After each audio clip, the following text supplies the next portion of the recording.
Here we have a 2012 Dodge Ram 1500 with a 4.7. Little older truck here. We just did a nice catback dual exhaust system out the side with a 3.5-inch stainless steel roll tip. Tucked it up in there nice and tight. Got to fit it around the spare tire, of course. Fit it in there like a glove. Used the old school Flowmaster 40, the original muffler. They always sound pretty good on these. It's all stock up front. Customer just wants a little bit of noise, doesn't want all that spray pipe sound.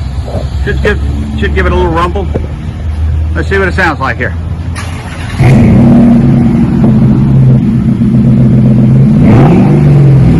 Oh, there you go. That woke it up.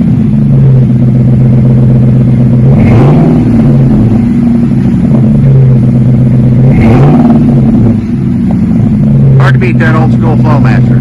Got a pretty good thump to it, nothing crazy loud.